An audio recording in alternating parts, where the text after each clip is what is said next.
A girl, originally a fleeing servant, was mistakenly identified as a noble lady in an accident. She then replaced the lady and started a new life for herself. Gu Deok was born a lowly servant. Her mother died from overwork at the landlord's house, and her father's health was deteriorating. Her daily task was to serve the spoiled young lady, taking care of her every need, including eating, drinking, and relieving herself, as well as studying and embroidery for her. Over time, while the lady achieved nothing, Gu Deok learned many skills. Her greatest wish was to escape the landlord's house with her father, but that required a lot of money. Therefore, Gu Deok often sneaked out to copy novels for money. One day she learned that the lady was engaged to be married. Curious, Gu Deok wondered which gentleman would choose such a lazy lady. A friend mentioned that the gentleman was somewhat eccentric and a perfect match for the lady. Gu Deok didn't find it amusing, she rather felt sorry for him.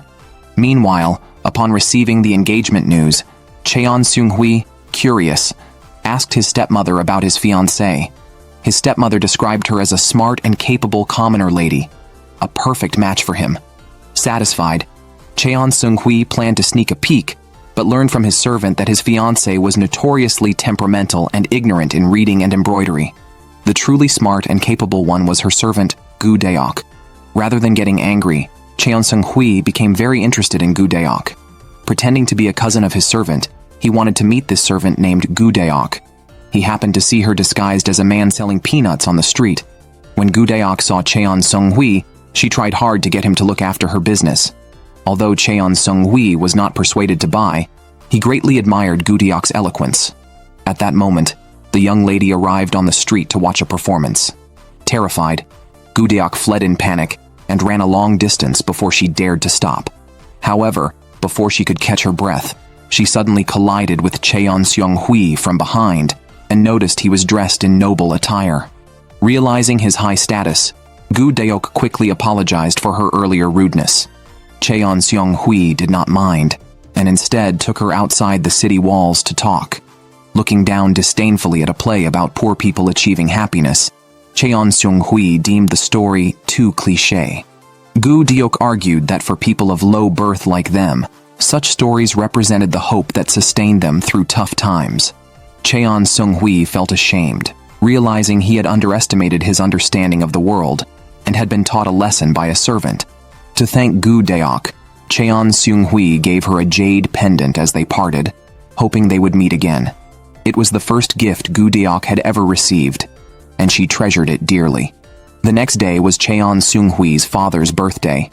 Gu Deok took a job helping in the kitchen, but her pastries were recognized by the young lady.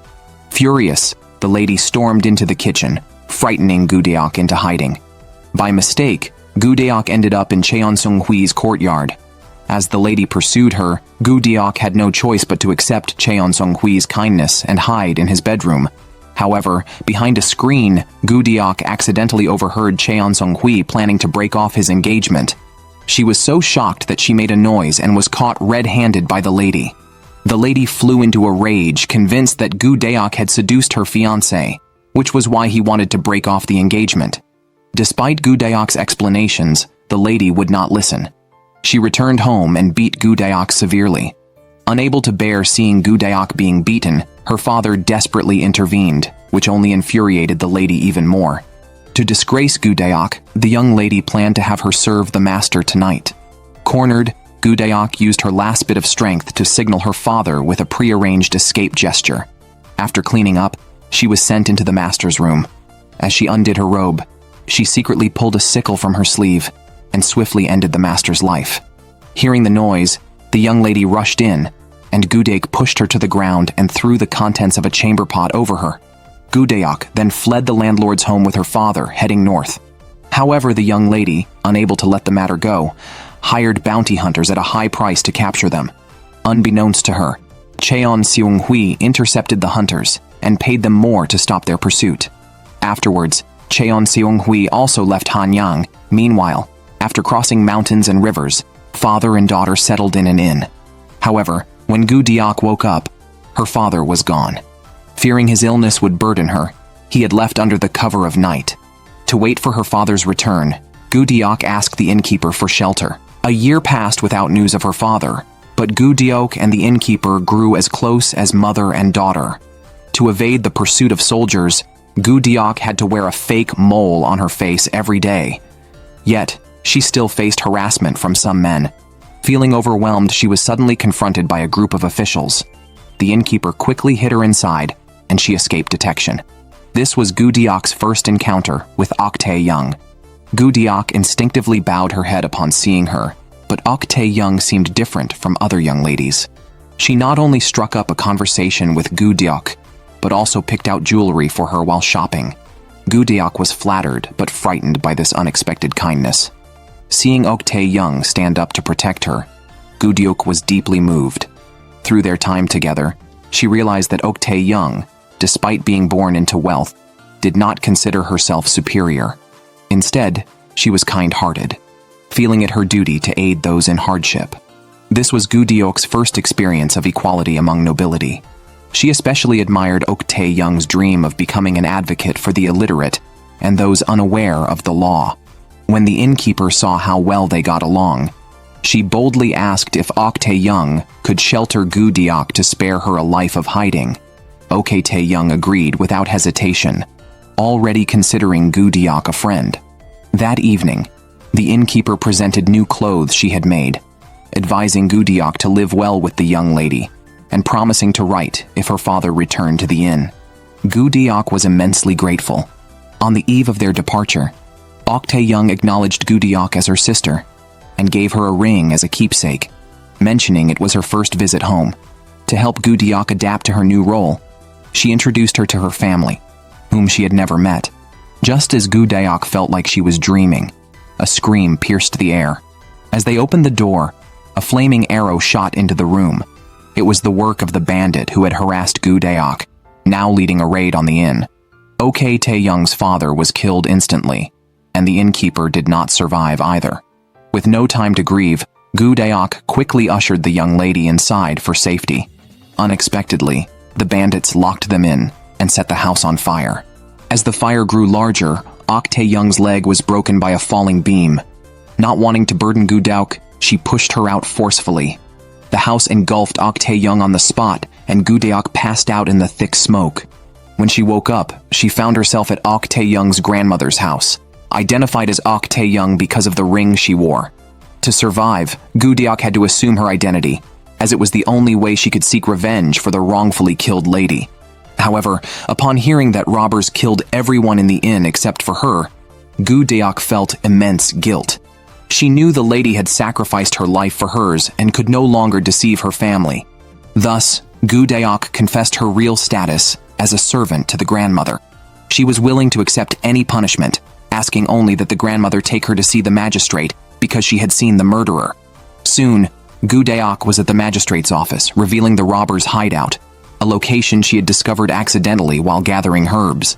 The magistrate was curious about how she knew so much. Just as Gu Deok was about to explain everything, her grandmother intervened, claiming her granddaughter had lived there for a while and overheard a servant speaking about it.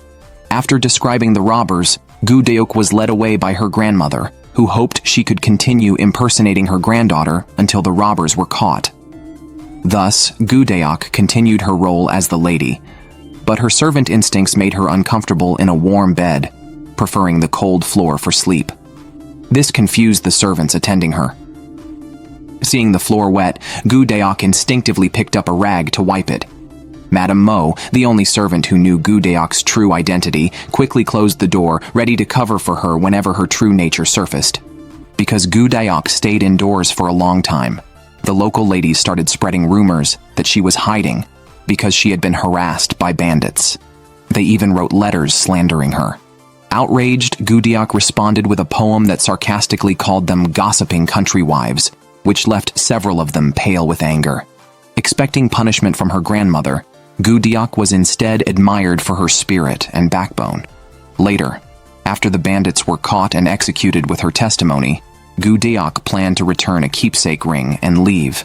However, her grandmother asked her to stay, placing the ring back on her finger and expressing hope that she would live on behalf of her granddaughter. Over the next 2 years, Gu Deok cultivated her demeanor in a side room, shedding her servile habits and becoming a true noble lady. One day, when her grandmother went to visit relatives in Hanyang, Gu Deok heard from a maid that a famous storyteller was coming to town. Initially uninterested, she changed her mind after seeing a drawing book with a story of a nobleman falling in love with a woman, which mirrored her own story with Cheon Seung-hwi. The next day, she went to the event, and upon seeing the storyteller remove his mask to reveal that he was Cheon Seung-hwi, she was moved to tears by his transformation into a storyteller, bringing joy to the poor. During a performance, Cheon Seung-hwi noticed Gu Deok standing nearby and froze, unaware of a man who looked exactly like him staring intently at him from the audience. By the time Cheon Seung-hwi recovered, Gu Deok had fled. However, the maid noticed the story in her mistress's eyes and created a chance for the two to be alone. As soon as they met, they embraced passionately, but it was all Cheon Seung-hwi's fantasy. Faced with his fervent confession, Gu Deok couldn't face her own feelings as she was living as the young lady, and feared to hope for more. Seeing that she still wore the jade pendant he had given her, Cheon Seung-hwi, unwilling to give up, climbed into Gu Deok's courtyard before leaving town, threatening to shout her servant name unless she agreed to go with him. Helpless, Gu Deok complied and then leaped over the wall. Cheon Seung-hwi had decorated a place by the sea, remembering Gu Deok's dream of living there with her father, hoping they could settle there happily once found. Moved by the life she had always wanted, Gu Deok hesitated. However, at that moment, her maid suddenly died mysteriously, found hanging from a tree. The coroner said it was suicide, but the maid's fractured skull clearly indicated foul play. A servant said it was definitely Baek Do-gwang's doing, who had long coveted the maid and tried persuading her to go to Hanyang. Despite knowing who the real culprit was, Bai Dao-gwang's influential family meant they couldn't seek justice for the maid. Recalling her own miserable past as a servant, Gu Deok couldn't bear to see others suffer similarly. She planned to use her status as a young lady to appeal for justice at the government office for the maid. However, Madame Mo stopped her, wanting revenge for her own daughter, but knowing that if Gu Deok acted, she could never return, especially since her warrant for escaping servitude hadn't been withdrawn. Gu Deok calmed down temporarily, but her dream of defending the people lingered in her mind. Eventually, unwilling to stand tall yet act cowardly, she met with Cheon Seung-hwi at night, turned down his proposal to flee together, and instead brought officers to her home. Gu Deok had a new examination performed on the maid's body, which proved she did not commit suicide. She then accused the lady's son in front of the magistrate, charging him with murder and staging it as suicide. The lady's family was arrested by the officers. Although Gu Deok cleared the maid's name, her actions raised suspicions about her identity with the magistrate. Gu Deok overturned forged evidence and confronted a powerful official's family. Madame Mo was both moved and worried. She and the old lady were the only ones who knew Gu Deok's true identity. Fearing that Gu Deok's actions might draw too much attention and expose her identity, Madame Mo was concerned. But at that moment, Gu Deok was like a flame, determined to carry on the will of her original identity's owner, Ok Tae-young, and overturn all injustices in the world. The next day, the wives of the Women's Federation gathered to discuss their families' cases. They believed that the government wasn't aiming for justice, but was competing with the Federation for local power.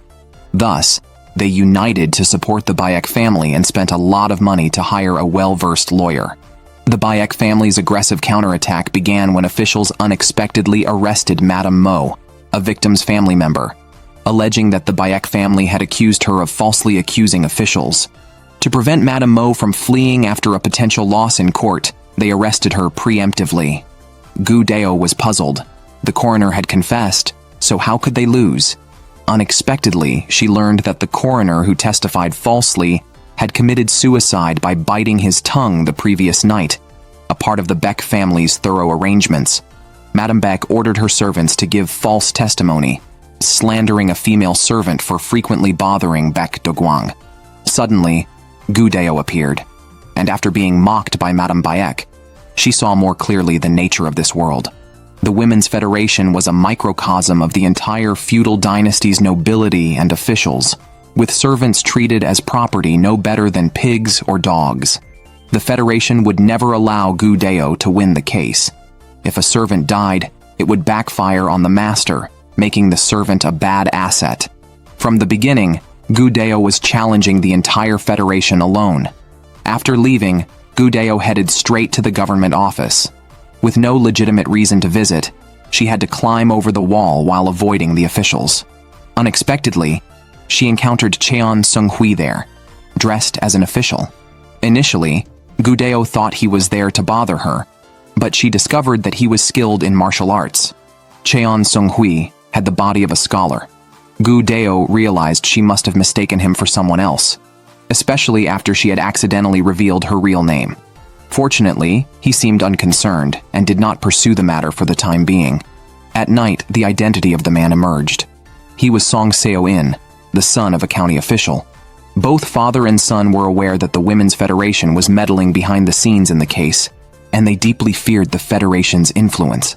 Coincidentally, over the past 3 years, Ok Tae-young had written several letters proposing reforms to the Federation. Now, carrying the identity of Ok Tae-young, Gu Deo was fervently advocating for the servants, which greatly improved Song Seo-in's impression of her. The next day, Gu Deo sought assistance from the local external affairs department, but they all declined upon hearing they would have to debate with the expert hired by the Baek family. Moreover, Gu Deo encountered a group of bounty hunters checking passers-by with a warrant. She immediately took a detour to escape, but her suspicious actions led to her being surrounded.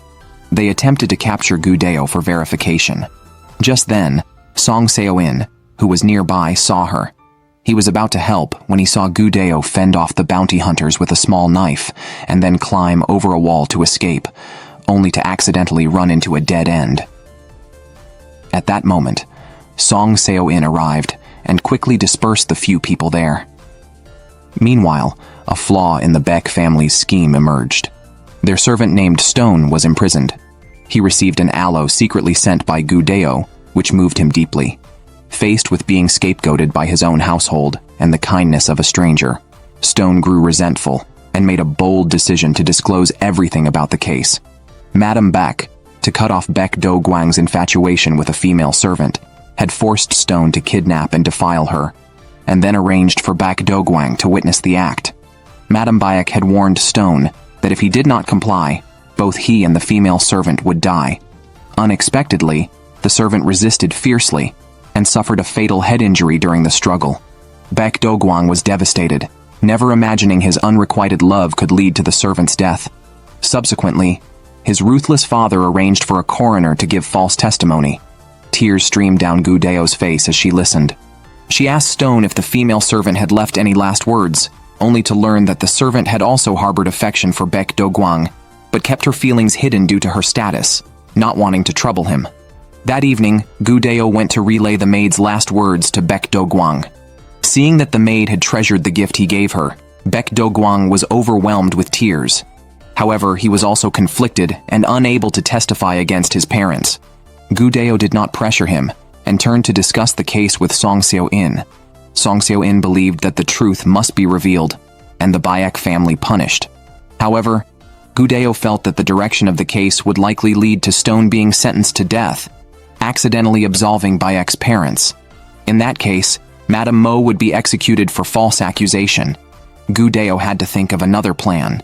On the day of the trial, she did not reveal Stone as her trump card, meaning her side lacked evidence. Although Gu Deo used the laws to save Madame Mo from execution, she still faced flogging. Fearing the frail Madame Mo might not survive, Gu Deo chose to take the punishment herself. The onlookers were shocked, having never seen such a compassionate master. Madame Mo refused to accept this. At this point, Baek Do-gwang could no longer bear it. He confessed his affection for the maid, and falsely claimed he had killed her. In his view, this would spare Madame Mo from punishment and not implicate his parents. Baek Do-gwang was then detained. With Madame Mo freed, she and Gu Deo gave the maid her last rites. Madame Mo tearfully wished the maid not to be her daughter in the next life, a statement which was actually a condemnation of the unfairness of the world where poverty seems a curse, rendering the poor's lives cheap from the moment of their birth. Afterwards, Gu Deo and Song Seo-in exchanged gossip. Cheon Seung-hwi was Gu Deo's first love, but like the maid, she avoided the relationship due to their status difference. Gu Deo temporarily lost a romantic opportunity but she also gained a new purpose. Seeing so many slaves express their gratitude, Gu Deo vaguely saw where her future path lay. Soon after, the county official extended an invitation. Under her invitation, Gu Deo became a professional external advisor, specifically helping illiterate poor people with legal cases. Just then, an unexpected event occurred. Korea faced a drought. Hearing that balancing yin and yang could bring rain, an order was issued for all unmarried noble officials' children to marry. The Women's Association targeted Song Seo-in to ease their relationship with his father, allowing Song Seo-in's father to support their candidate in replacing Baek Do-gwang's father. They decided to proactively show goodwill by marrying into Song Seo-in's family, and even opened their granaries to show sincerity. Song Seo-in's father quickly agreed.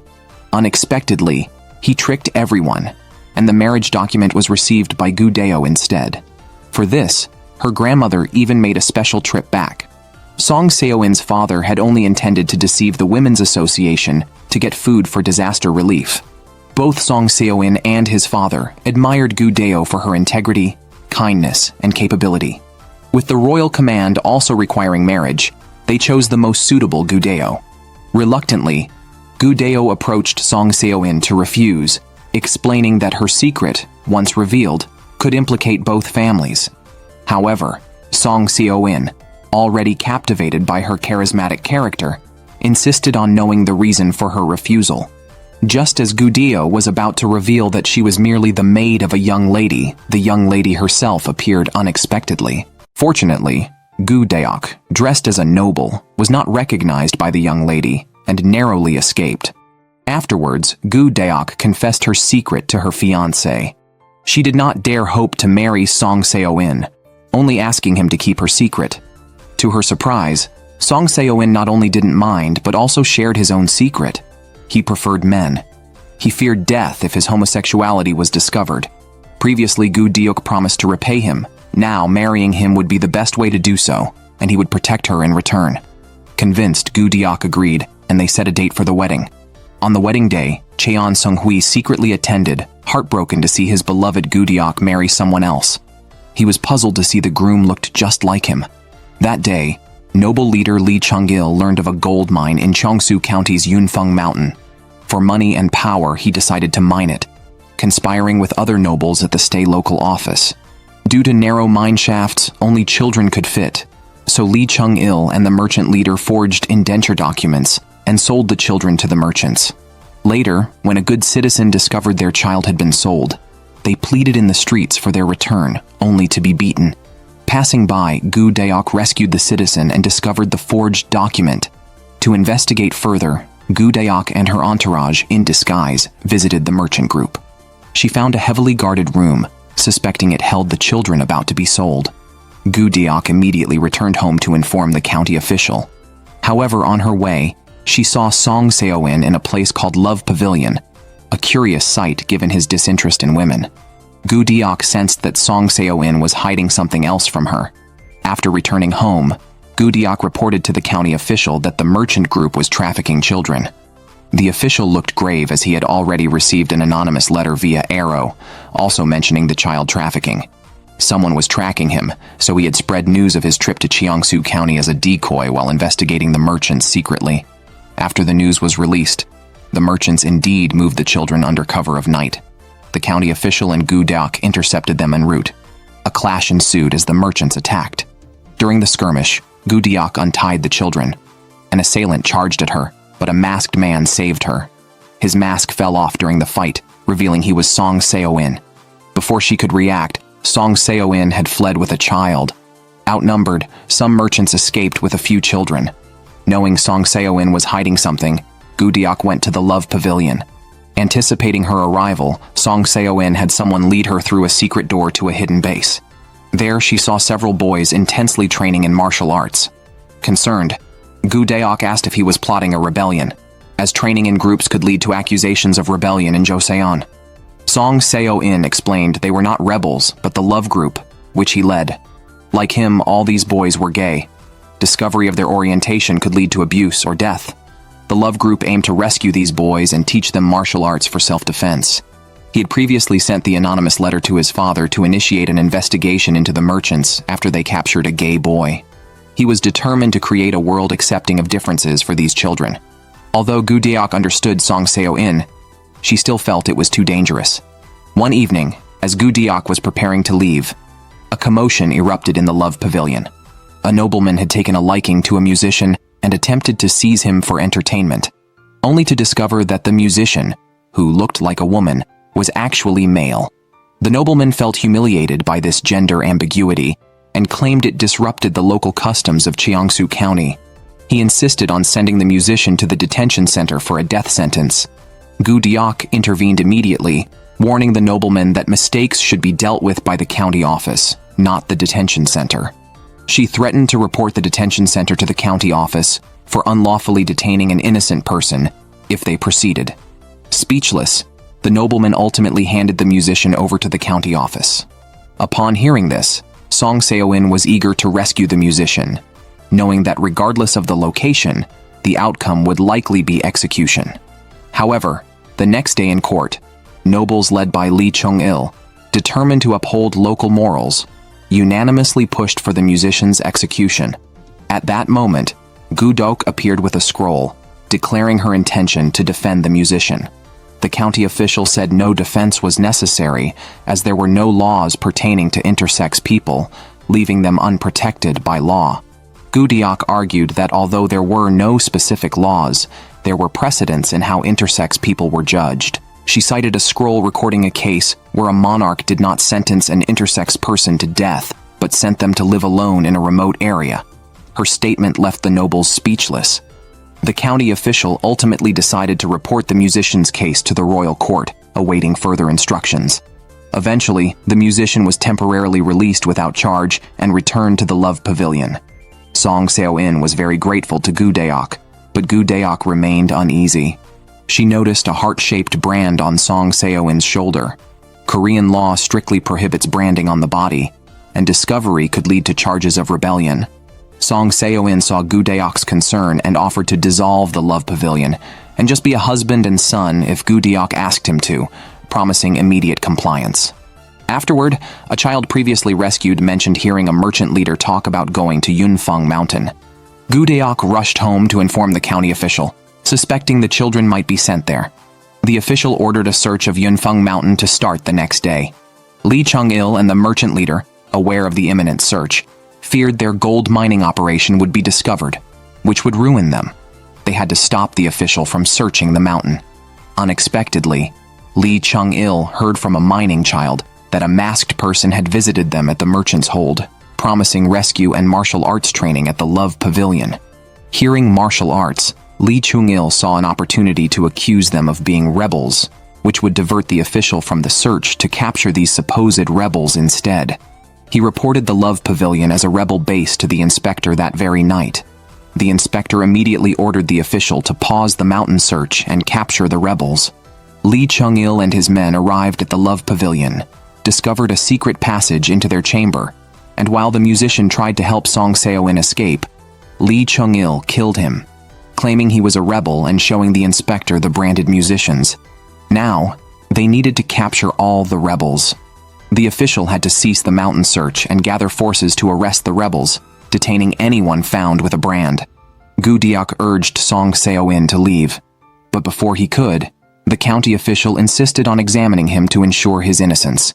Gu Deok stated that she had already checked herself, which reassured the county official, who then prepared to leave. Unexpectedly, Song Seo-in suddenly declared that the accused were not rebels. He then revealed his own identity as the leader of the Love Pavilion by taking off his clothes. The county official angrily questioned him. Song Seo-in explained that he, like the others, belonged to a sexual minority not accepted by society. Gu Deok also stepped forward, admitting her awareness of his identity and hoping for the official's understanding. Unable to sway his son, the official decided to sever ties, ordering him to leave Qingshui County and never return. However, as he and Gu Deok were about to flee, they were spotted by soldiers. They ran and hid in a courtyard. Gu Deok pushed Song Seo-in into a room and faced the approaching soldiers herself. Nonetheless, The soldiers dragged Song Seo-in from the room and demanded he strip for an inspection. Gu Deok was terrified, but the soldiers found nothing unusual and left. At that moment, the real Song Seo-in emerged from the room. It turned out he had hidden in Cheon Seung-hwi's room, who had swapped identities with him in the confusion. This switch allowed Song Seo-in and Gu Deok to escape danger. The next day, Song Seo-in disguised himself and left Chingshui County, promising Gu Deok he would return. Upon learning of his son's departure, the county official instructed Gu Deok to immediately divorce Song Seo-in and start anew, as the hunt for rebels was not over and he expected to be held accountable by higher authorities. He did not want to implicate Gu Deok. However, just as he finished speaking, the inspector arrived with a royal decree stating the official's failure to capture the rebels amounted to treason. The official was stripped of his position, and his family and assets were confiscated to reward Lee Chung-il for his role in capturing the rebels. This meant that Gu Deok, as part of the official's family, would also be taken under Lee Chung-il's control. Suddenly, without her husband and support, Gu Deok faced the challenge of how to turn her life around. The county magistrate's father-in-law was harmed by a villain and died suddenly from the shock. The servant Gu Deok, pretending to be a noble lady, also became a widow. Cheon Seung-hwi, worried about Gu Deok, immediately came to her aid and found her mourning her father-in-law. However, Gu Deok wanted the young master to stay away from her, fearing she was bad luck. Cheon Seung-hwi asked why she wanted to be like Ok Tae-young and if Ok Tae-young would be discouraged in such a situation. He encouraged Gu Deok to persevere and investigate the truth. With the young master's encouragement, Gu Deok realized the importance of uncovering the truth. Meanwhile, the sensible younger brother-in-law planned to live with distant relatives since his father was killed and his brother was missing. He thought he would be a burden to his sister-in-law, with whom he had no blood relation. Gu Deok disagreed, stating she, as the eldest daughter-in-law, not only considered him family, but also needed to uphold the family's honor. So, she asked him to trust her, as she would seek justice for their father-in-law. Gu Deok then met with the inspector and asked him to investigate Yunfeng Mountain. However, the inspector felt it could wait for the new county official. Gu Deok was puzzled why the inspector decided her husband led a rebellion without evidence, revealing that the Park family had reported it, possibly implicating Lee Chung-il. The Parks had mentioned a marriage alliance but disliked the head lady for not being perceptive, which Madame Mo recognized in the afternoon, suggesting selling her would save face. Soon Gu Deok heard about Madame Mo's predicament and went to Lee Chung-il's house to ask to buy her. Lee Chung-il, remembering past grievances, said he'd consider it if Gu Deok knelt, which she did without hesitation, promising to help him someday. Lee Chung-il ignored her and walked away, leaving the head lady thoughtful as she watched Gu Deok. Until the early morning, Lee Chung-il secretly returned Madame Mo to her. This changed Gu Deok's view of the head lady significantly. That morning, the younger brother-in-law learned that Lee Chung-il had fabricated a charge against the county magistrate to cover something up, so he immediately informed his sister-in-law. Meanwhile, the head lady found records in the study of her husband secretly mining gold. She had always opposed it, knowing the whole family could be executed if discovered. Unexpectedly, Lee Chung-il cursed his wife and told her to mind her own life and not interfere in other matters. This made the head lady realize how dreadful her husband was, prompting her to leave a letter and depart from the county the next day. Upon learning this, the Park couple somewhat rejoiced, pretending to worry about their in-laws' safety while actually manipulating Lee Chung-il. To prevent their son from continuously searching for his mother, they spread rumors that the head lady had eloped with a man, discrediting her. Meanwhile, Gu Deok and the young master decided to investigate Yunfeng Mountain. Following clues, they first visited a temple and found a dying musician inside. The monks revealed that the county magistrate had brought him there the previous night after finding him still alive, suspecting something unusual. Due to severe blood loss, it was uncertain when he would wake up. After bidding farewell to the master, Gu Deok and the young master ventured deeper into Yunfeng Mountain. During a brief rest in a simple straw hut, although they were together, it was only in the storyteller Cheon Seung-hwi's narrative that they enjoyed hot chicken soup and even slept embraced. However, this was all a fantasy, and they rested separately behind closed doors for the night. On the second day into the mountain, Gu Deok and the young master were discovered. After a chase, they were cornered at a cliff edge. However, the young master saw it as a perfect escape opportunity and chose to jump off the cliff with Gu Deok. They were lucky to fall into a lake. Gu Deok, who couldn't swim, lost consciousness and was revived by Cheon Seung-hwi's CPR. By evening, they could not light a fire due to the pursuers, and Gu Deok's wet clothes kept him feverish. At that moment, a fire lit up the night behind them. Cheon Seung-hwi sensed the pursuers catching up and decided to perform a knife dance to protect his loved one. Unexpectedly, they encountered a group of civilians, one of whom recognized Gu Deok. It was Stone, whom Gu Deok had spared after he accidentally killed a child. Gu Deok wanted to continue searching for the children, but the villagers, concerned for their safety, insisted on helping. After traversing the mountains, they found Mr. Park's gold mining site before sunset and rescued the children trapped there for several days.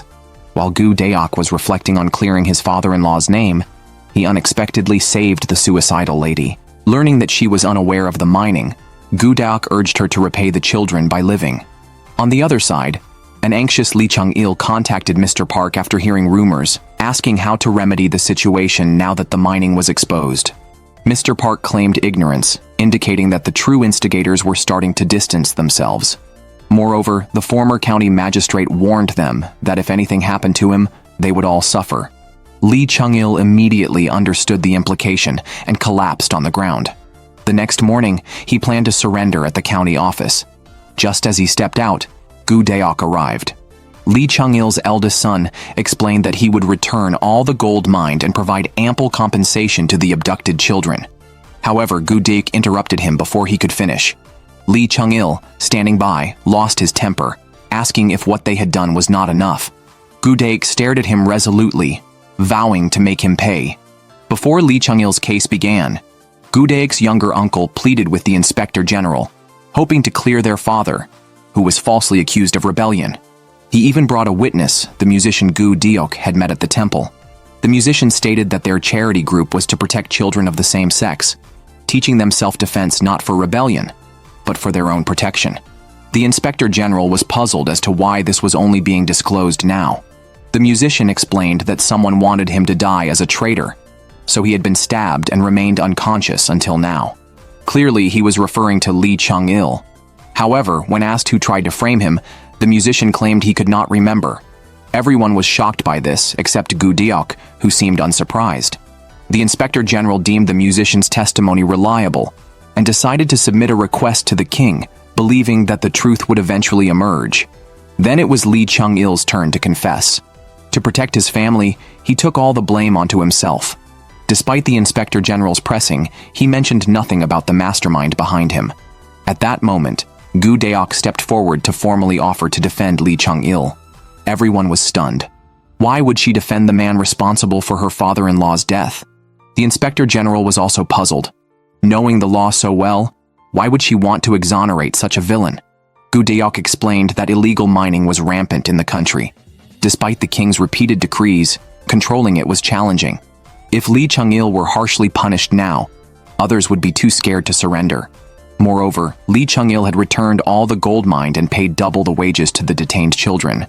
Therefore, Gu Deok boldly requested the official to pardon Lee Chung-il's death sentence, believing this act would enrich the nation and its people. After Gu Deok's impassioned speech, the inspector general spared Lee Chung-il and his family from the death penalty. Hence, Lee Chung-il was stripped of his leadership position and released without charges, but he had to immediately return the mansion and servants that belonged to the magistrate. Gu Deok warned Lee Chung-il that he was not forgiven. Her defense was partly to repay the favor of the lady who returned Madame Mo, and partly because her father-in-law had instructed the day before the incident that everyone should be equal before the law.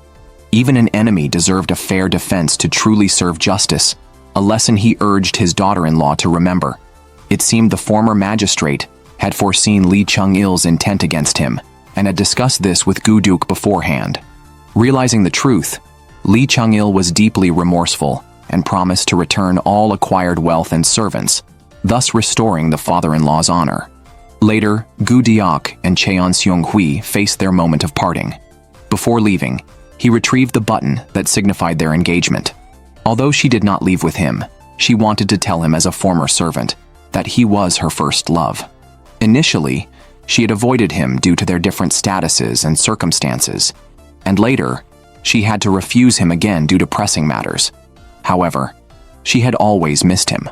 Although Cheon Seung-hwi did not turn back, he was already in tears. The two lovers had to part, perhaps leaving Gu Deok with lasting regret. 7 years later, Gu Deok established the largest justice department in the county town. Today was also the day her younger brother-in-law, the top scholar, returned home.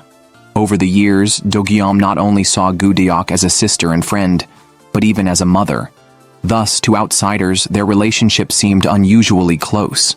Additionally, when Gu Deok faces challenges or emotional dilemmas, she writes letters to her husband, who has not yet returned, even though she knows he will not receive them. Now that her younger brother-in-law is of marriageable age, she is unsure how to proceed. One day, while Do Gyum was shopping, he accidentally bumped into a young lady. After she politely apologized and walked away, he picked up an accessory she dropped and tried to follow her, only to be warned not to approach her in such a manner.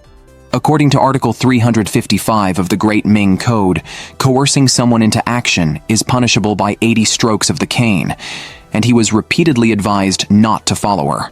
However, the young lady's personality was strikingly similar to Gu Deok's and immediately fascinated Do Gyum. Meanwhile, the lady sought help at the External Affairs Department, claiming she was from Yicheon County, where a neighbor was fired under the pretext of having a skin rash and didn't even receive his wages. Gu Deok appreciated her conduct and speech. To verify her story, Gu Deok visited Yicheon County and found that not only were these people non-contagious, but Mi Ryung had also isolated the patients in a courtyard and cared for them herself. The next day, Mi Ryung visited to thank Gu Deok and coincidentally met Do Gyum, who was preparing for a matchmaking session. Through their interactions, she realized she had misunderstood him previously.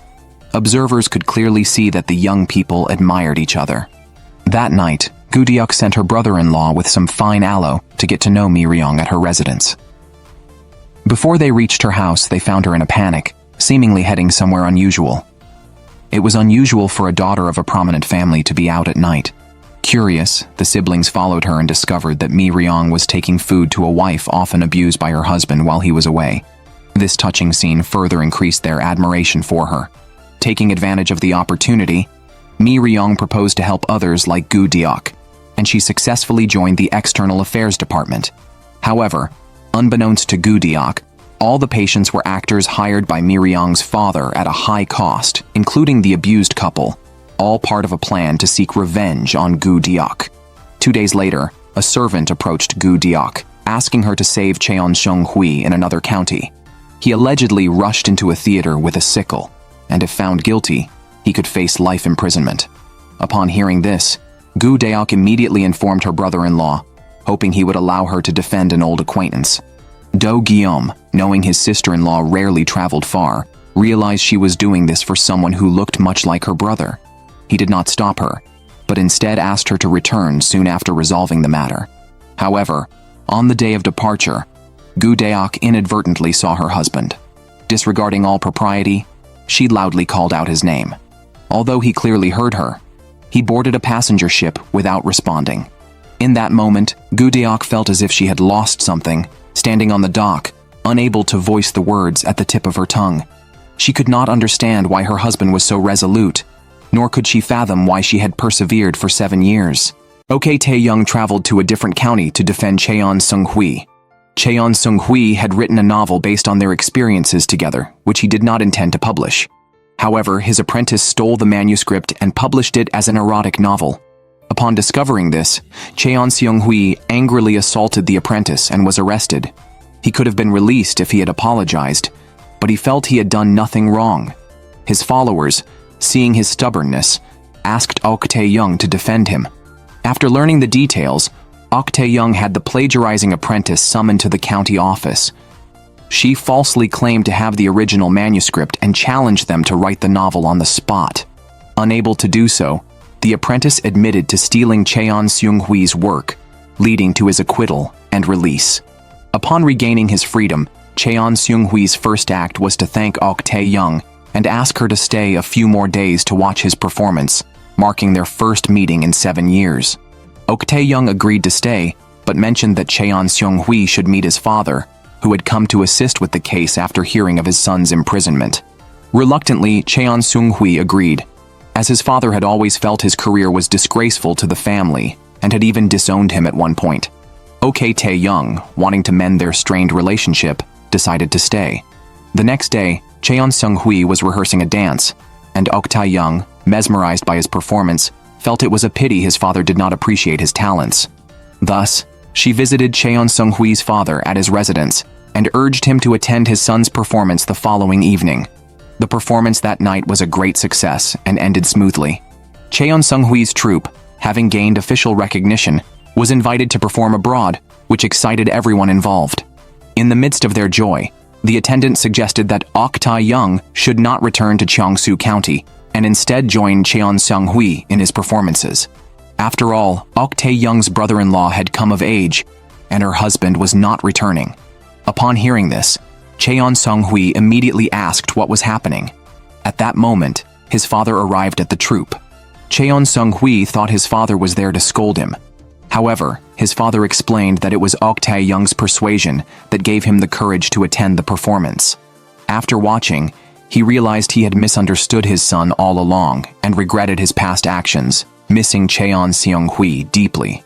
This resolved the conflict between father and son. After his father left, Cheon Seung-hwi came to thank Ok Tae-young specifically.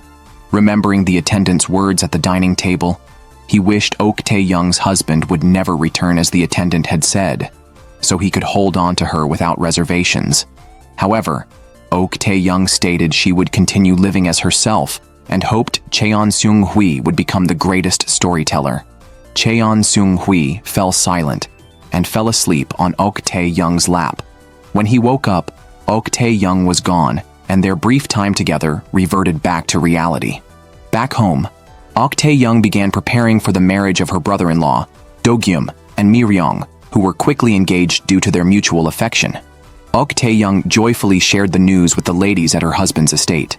However, when they learned that Mi-ryong was just an adopted daughter from a noble family, they suggested that Ok Tae-young should thoroughly investigate Mi-ryong's background.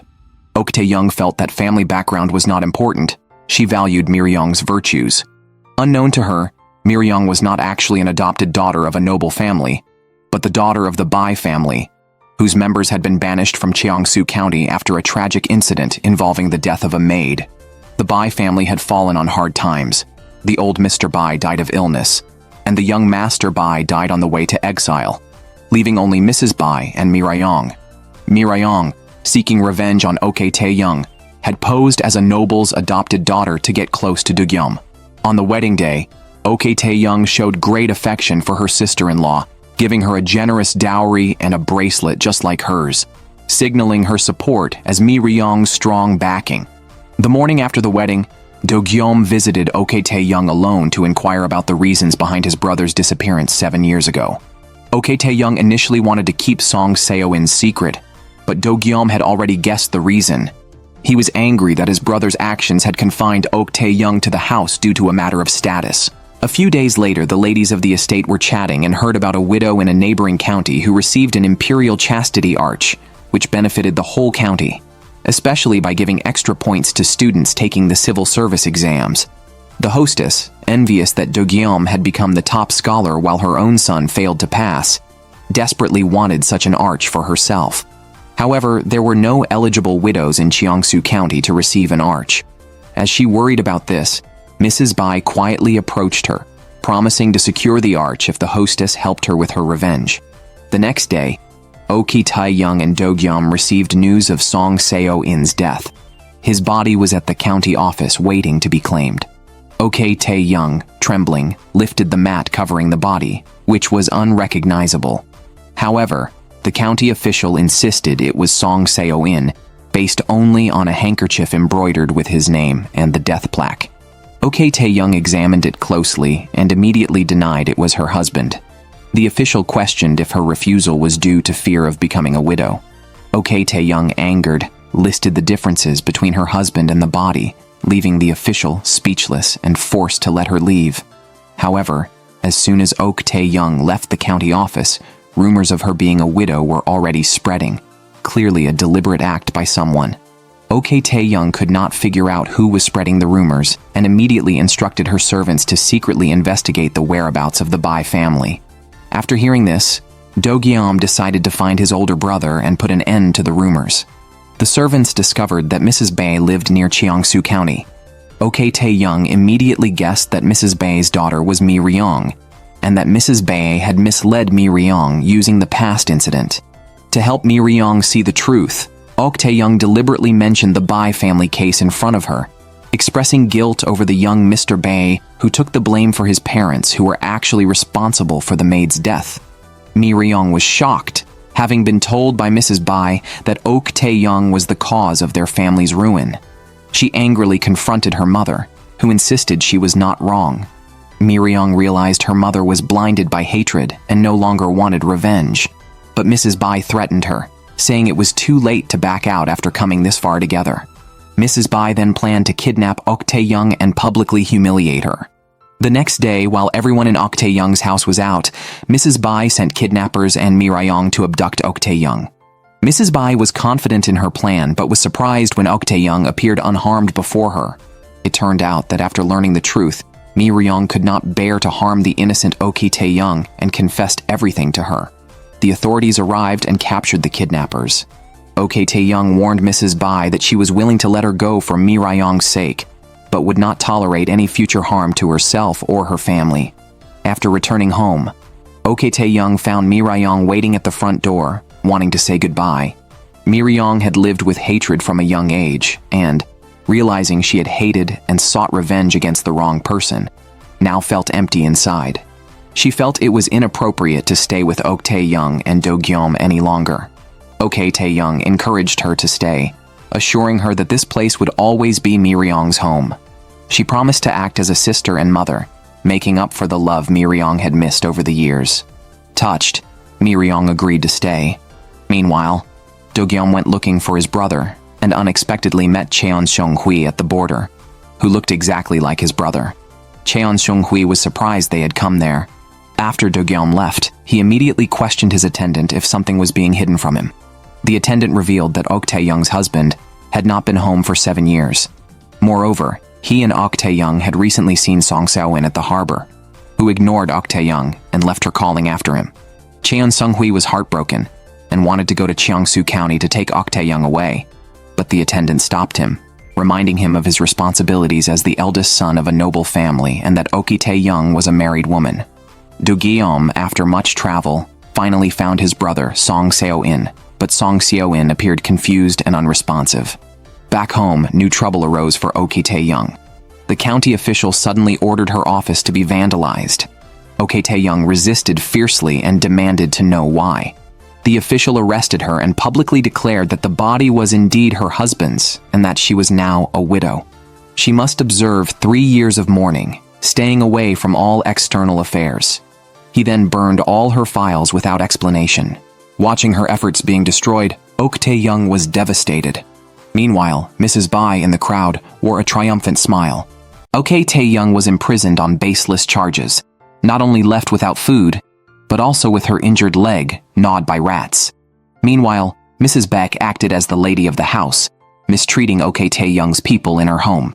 Ok Tae-young realized that Mrs. Beck and the county official had colluded to frame her. Unable to let them have their way, she pretended to submit to protect her family, agreeing to accept becoming a widow and requested release from jail.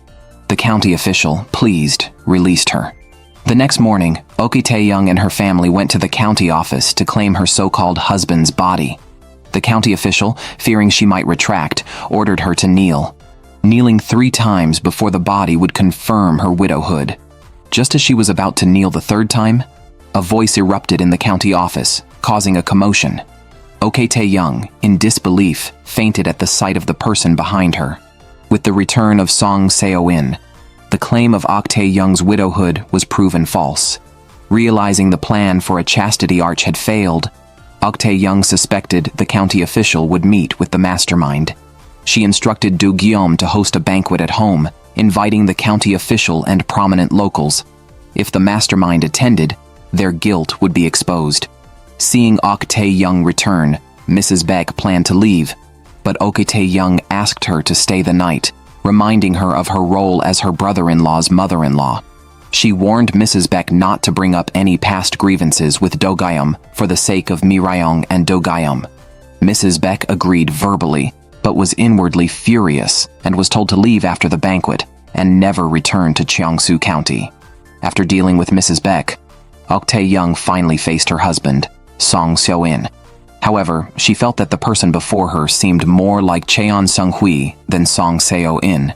Cheon Seung-hwi explained that he had suffered a brain injury, remembering only the past 2 months, which might alter some of his behaviors. Thanks to his brother, Do Gyeom, he had returned home. Ok Tae-young remembered that Cheon Seung-hwi could only drink 1 cup of alcohol, so she suggested having a drink with him to test his identity. However, Cheon Seung-hwi declined, citing the need to go to bed early for a banquet the next day. At the banquet, all the noble ladies from the county attended. Ok Tae-young noticed that the chief lady was wearing a ring she had lost, implicating her in the conspiracy. Soon, Ok Tae-young saw the county official and Mrs. Beck quietly talking in the backyard, arguing about the chastity arch. She heard the county official had even signed a document promising bribes for the arch. This confirmed to Ok Tae-young that Mrs. Beck was not the mastermind behind the plot. When the banquet officially started, the county official hypocritically apologized to Ok Tae-young, who accepted the apology without expression. The official then inquired about the handling of the body, to which Ok Tae-young replied that it had been properly buried, which seemed to relieve him.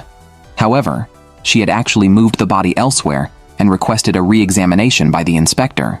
At this point, Cheon Seung-hwi stood up and stated that although he wanted to pursue those who had wronged his wife, he decided to forgive and forget in respect for his wife's magnanimity.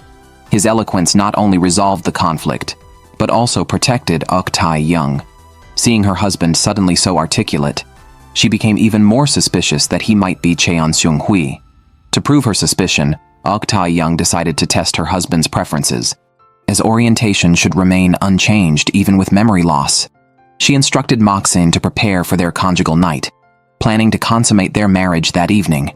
A puzzled Cheon Seung-hwi entered the room, immediately questioning why Ok Tae-young never called him husband. Before he could react, Ok Tae-young pushed him down on the bed, observing his nervous and confused reaction. Ok Tae-young pinned him down and began to undress him until she saw the heart-shaped brand on his back, which made her blush and release him.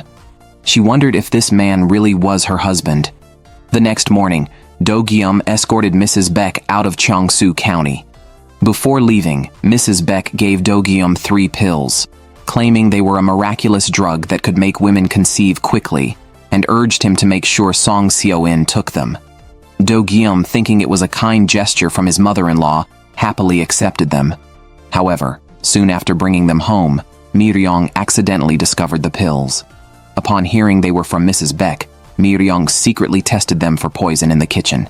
Indeed, the silverware reacted violently when it touched the pills, causing Mi Ryong to break out in a cold sweat. After restoring her reputation, Ok Tae-young prepared to continue working at the Ministry of External Knowledge, with Cheon Seung-hwi helping her daily. One day, he unconsciously hummed a song that shocked Ok Tae-young, as it was a tune by Cheon Seung-hwi. Then, a servant casually mentioned that Cheon Seung-hwi seemed taller, and his old clothes had to be resized. Ok Tae-young became even more convinced that he was Cheon Seung-hwi. Thinking about Cheon Seung-hwi's allergy to pine pollen, she lured him out and blew pine pollen at him. He finally admitted his identity. Ok Tae-young, concerned, asked how he would handle his scheduled overseas performances. Cheon Seung-hwi said he had postponed them to help complete her project at the ministry, planning to return to prepare for the performances afterward. Ok Tae-young was nearly frustrated to death by his naivety. At that moment, Ok Tae-young met Cheon Seung-hwi's subordinate at the door, who revealed that Cheon Seung-hwi had faked his suicide to cancel the performances to protect her. He knew the risks involved and that if discovered, he would have nowhere to run, but he was willing to give up everything to protect Ok Tae-young. He hoped she would accept him as her true husband. This left Ok Tae-young deeply troubled, wondering how she would explain this to her brother-in-law if he found out. However, the younger brother said he had known all along. Not only him, but several servants also knew. Ok Tae-young had no choice but to lock them in a room and ask about the whole situation. The younger brother revealed that he had already found their elder brother, Song Seo-in. But even though he knew Ok Tae-young was in trouble, Song Seo-in was unwilling to return home, and had even given his brother the family registry, severing ties. Disappointed, Do-gyum returned home and coincidentally met Cheon Seung-hwi. Learning that Song Seo-in would not return and that Ok Tae-young was in trouble, Cheon Seung-hwi decided to abandon everything to protect her. Do-gyum appreciated Cheon Seung-hwi's intentions, but couldn't bear to see him make such a sacrifice. However, Cheon Seung-hwi insisted that he had always deeply loved Ok Tae-young and couldn't remain indifferent. He was willing to make these sacrifices willingly. Seeing his determination, Do-gyum stopped trying to dissuade him. However, impersonating Song Seo-in required branding a heart shape on his shoulder, marking a point of no return. Thus, Cheon Seung-hwi became Song Seo-in and returned to Cheongsu County. They initially planned to keep this a secret from Ok Tae-young, but she discovered the truth sooner than expected. Ok Tae-young was deeply grateful for Cheon Seung-hwi's sacrifices, but knew that living a lie was not a sustainable solution. She planned to leave Cheongsu County with Cheon Seung-hwi after settling everything to avoid implicating her brother-in-law. However, Cheon Seung-hwi urged Ok Tae-young not to overthink for others' sake. Her precious family and dreams were here, and he was willing to stay and protect everything she valued. Before they could resolve their discussion, news spread that Mi Ryong was missing. Soon, a servant reported that Mi Ryong had been arrested by the authorities for poisoning her own mother, Mrs. Bag. The next day, Ok Tae-young inquired about Mi Ryong's situation. Mi Ryong explained that she had discovered her mother's plan to poison both brothers. Mi Ryong tearfully begged her mother to turn herself in. Mrs. Beck was persuaded and agreed to Mi Ryong's request. However, while Mi Ryong was out fetching water, she returned to find her mother already dead. Mi Ryong said her mother not only intended to harm Do-gyum and Song Seo-in, but also conspired with the county official to frame Ok Tae-young as a widow. She killed a servant in the mountains, then brought back a servant's body, disguising it as Song Seo-in's corpse. Knowing her mother had committed unforgivable sins, Mi Ryong did not defend herself when the soldiers mistakenly thought she had poisoned her mother, choosing instead to atone for her mother's sins. Ok Tae-young suspected there was more to the story. She first accused the county official of killing the innocent servant and had him arrested. Then she went to the county office to examine Mrs. Beck's body and found a deep strangulation mark on her neck. To find clues to the murderer, Ok Tae-young and Cheon Seung-hwi immediately visited Mrs. Beck's residence. In the courtyard, they found a ring, the very one Mrs. Beck had stolen from Ok Tae-young and given to the chief lady.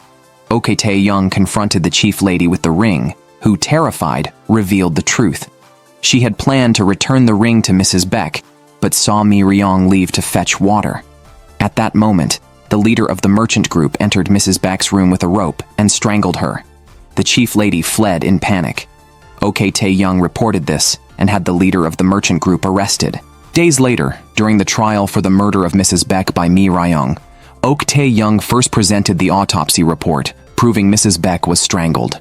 Mi Ryong also truthfully disclosed how her mother and the county official killed the Yunfeng mountain servant and faked the body to force Ok Tae-young into widowhood. Ok Tae-young pressed the county official to reveal who was behind the plot, but he refused to speak. Ok Tae-young then had the leader of the merchant group brought in. The chief lady testified about everything she saw. Faced with irrefutable evidence, the merchant group leader tried to accuse the county official of orchestrating the murder.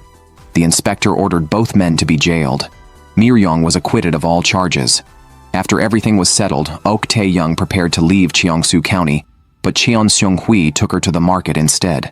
The townspeople there respected Ok Tae-young greatly and thanked her for her help as a member of the Ministry of External Knowledge, which had improved their lives.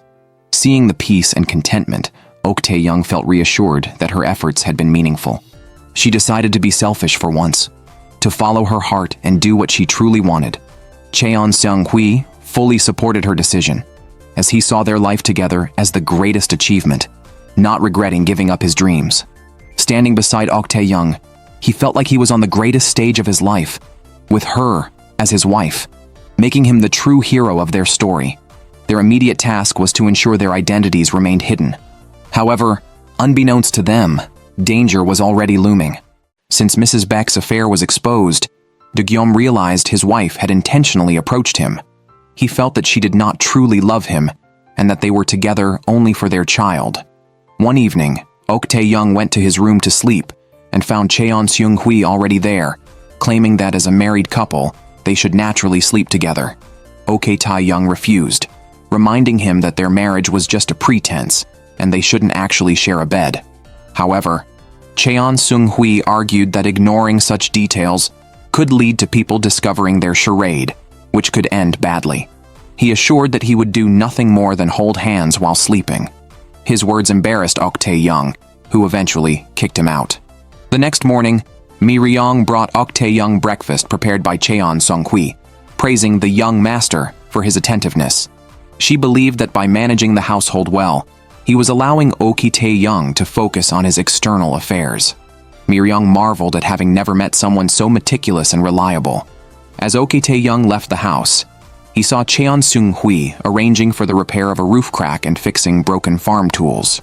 Seeing this, Mi Ryong hurried over to assure Ok Tae-young to relax, pleased by their good relationship. She was genuinely happy for Ok Tae-young, who had been lonely for many years.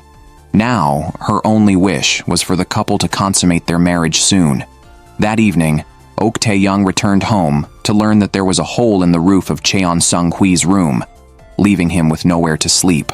Ok Tae-young immediately decided to let Cheon Seung-hwi sleep in his room, while he would share a room with Mi Ryong. The servant asked curiously why, as a married couple, they did not sleep in the same room, suggesting they might be a fake couple. Startled by the servant's comment, Ok Tae-young had no choice but to share a bed with Cheon Seung-hwi. However, both were so nervous that neither could sleep. Ok Tae-young suggested that if Cheon Seung-hwi couldn't sleep, he could read the books she usually reads when she has insomnia. Cheon Seung-hwi then realized that the books Ok Tae-young read were written by himself. She told him that she had suffered from insomnia for years, and that these books had helped her through many sleepless nights. This revelation made Cheon Seung-hwi feel sympathetic. Just as Ok Tae-young had fallen asleep, she was startled awake by a terrible nightmare involving her father and Miss So-hye. For years, sleep had brought her more fear than rest. Knowing her fears, Cheon Seung-hwi stayed by her side and told her about a new book he had written, unpublished and written just for her. Watching Ok Tae-young finally sleep peacefully, Cheon Seung-hwi felt it was worth it to help her have a good night's sleep. The next day, Cheon Seung-hwi began to inquire about Miss So-hye and Gu Deok's father's whereabouts. According to the servants, Gu Deok's father had not yet been caught, and Miss So-hye was about to get married. Previously, because of Ok Tae-young, So-hye could not marry Cheon Seung-hwi and had even had manure water poured on her by Ok Tae-young. She had been mocked as Manure Miss for years. Now, her father was giving her to the tax minister as a concubine for power, reducing a lady of her status to a concubine of an old man. Understandably, she harbored deep resentment and blamed all her misfortunes on Gu Deok, believing her own choices had led her to this fate. Meanwhile, Gu Deok was living happily, and Cheon Seung-hwi was exceedingly attentive to her. Additionally, Cheon Seung-hwi wanted to take the civil service examination to earn the title of scholar. He once sought a minor official position, but was mocked for not even being a scholar and trying to rely on his brother and wife's achievements. Ok Tae-young and Do-gyom both opposed his decision. His family had pressured him to take the exams years ago, which he had resisted, having no interest in studying. Despite this, he had made up his mind and asked Ok Tae-young to help him create a study plan. However, Do-gyom seriously advised him to reconsider, knowing firsthand the harsh training from his sister-in-law. Sure enough, Cheon Seung-hwi regretted it the next day, having to wake up before dawn to study, and even having regulated bathroom breaks. Today was also the day Miss So-hye was marrying the old man. Since her father had given her away, she resigned herself to her fate but made one condition: that the old man use his power to locate Ok Tae-young. Soon, the streets of Chingshui County saw an increase in bounty hunters. Ok Tae-young became restless, fearing it was So-hye sending people after him again. That evening, she found out that Cheon Seung-hwi was not studying, but drinking with Do-gyom instead. Already in a foul mood, Ok Tae-young argued with him. After their quarrel, Cheon Seung-hwi left the house, and Ok Tae-young, overwhelmed with unprecedented fear, ran out barefoot to find him. She found him with a group of bounty hunters and, terrified, grabbed a rock and rushed to protect Cheon Seung-hwi, positioning him behind her. However, the men paid no attention to them and simply walked away. Only then did Ok Tae-young learn that these men were hired by Cheon Seung-hwi to help find Gu Deok's father. The most important thing for a noblewoman is her demeanor. The fact that Ok Tae-young ran out barefoot to find Cheon Seung-hwi shows her deep longing for him. Ok Tae-young finally faced her feelings and admitted her affection for Cheon Seung-hwi. He promised not to leave without a word again, even letting her know when he goes to the bathroom. Now, affirming their feelings for each other, they no longer need to pretend to be a married couple, but can truly be husband and wife. Do-gyum eagerly wanted to know if their meeting and Mi-ryong blocking a car for him were all just schemes. Mi-ryong confessed that initially there was a plan, but she did not expect to fall deeply into it herself. During an argument, Mi-ryong suddenly found blood between her legs, fearing something was wrong with the baby inside her. However, after seeing a doctor, it was revealed that Mi-ryong had never been pregnant. Her delayed menstruation and so-called morning sickness were due to a phantom pregnancy, stemming from her intense desire for a child. From the moment she stepped into marriage with a plan, she was mistaken. Everyone was expecting a child, but it turned out to be another disappointment. Hearing Do-gyum's footsteps, she lay down and pretended to sleep. Do-gyum's gaze settled on a chest containing a diary Mi-ryong had written, filled with entries about the child and him. He suddenly realized that he had always been the one in the wrong. His awkward and unspoken feelings instantly turned into a flood of tears. The new county magistrate of Shui County took office today and made a suggestion to the local leaders. For a long time, the royal family had relied on a precious medicinal herb called Wansho ginseng. The county happens to have a large quantity of Wansho ginseng seeds, and the magistrate is willing to sell them to Shui County at a low price. This presents an opportunity for the locals to prosper. The new county magistrate is Ok Tae-young's former master and So-hai's father. Recently, Shui County has suffered from drought, affecting rice production. Although Wansho ginseng is not affected by the drought, the local leaders are still hesitant. Do-gyum spent the entire night in the bedroom guarding Mi-ryong. When he awoke, he found she had disappeared, leaving behind only a farewell letter on the mattress. People often realize the true value of what they had only after losing it. He followed her to Yecheon County, but Mi-ryong was not there. From her father, he learned about Mi-ryong's past, and through his stories, Do-gyum could see her timid yet strong figure. That evening, Do-gyum finally found Mi-ryong. She had been working at the embassy because she feared being ousted from the family if she could not have children. She thought it would be more dignified to leave on her own terms. Finally, Do-gyum expressed his feelings. He did not care about her initial intentions or actions. He did not want her to leave because of the child.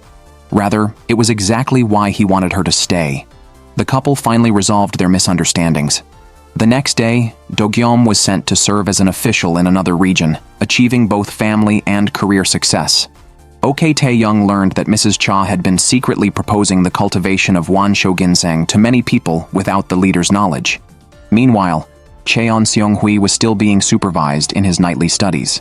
Cheon Seung-hwi asked Ok Tae-young to fulfill a wish for him if he passed the civil service exam. Later, as they enjoyed a late-night snack and Cheon Seung-hwi wiped sauce from Ok Tae-young's lips, they grew closer. However, Cheon Seung-hwi deliberately pulled away, concerned that such distractions could affect his upcoming exam. He decided to go to the study to focus on his learning. After Cheon Seung-hwi left, the scene kept replaying in Ok Tae-young's mind, revealing her deep longing.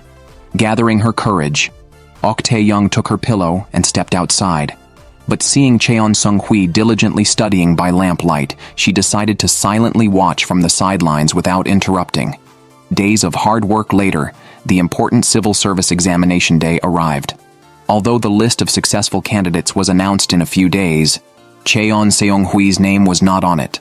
However, the examiner then declared that Cheon Seung-hwi was the top scholar of the exam. According to their previous agreement, Ok Tae-young was to fulfill a wish for Cheon Seung-hwi, but his wish was to fulfill a wish for Ok Tae-young. At some point, his own desires became unimportant. Seeing Ok Tae-young smile, valuing what she treasures, and protecting what she loves had become Cheon Seung-hwi's greatest wish. They sat on the grass, looking deeply into each other's eyes, and Ok Tae-young, mustering her courage, expressed her feelings. They embraced and kissed. However, Chingshui County was recently troubled again. According to the local people seeking the External Affairs Department, they were deceived by the neighboring county into mortgaging their farms to pre-order a large amount of Wanshou ginseng seeds. However, they received no updates even after the agreed deadline had passed. Now, with crowds gathering at her doorstep in chaos and learning that the new county magistrate was involved, Ok Tae-young decided to confront him for an explanation. Cheon Seung-hwi reached the county office before her and, recognizing the new magistrate's face, instructed the servants to quickly hide Ok Tae-young. However, she had already entered the county office.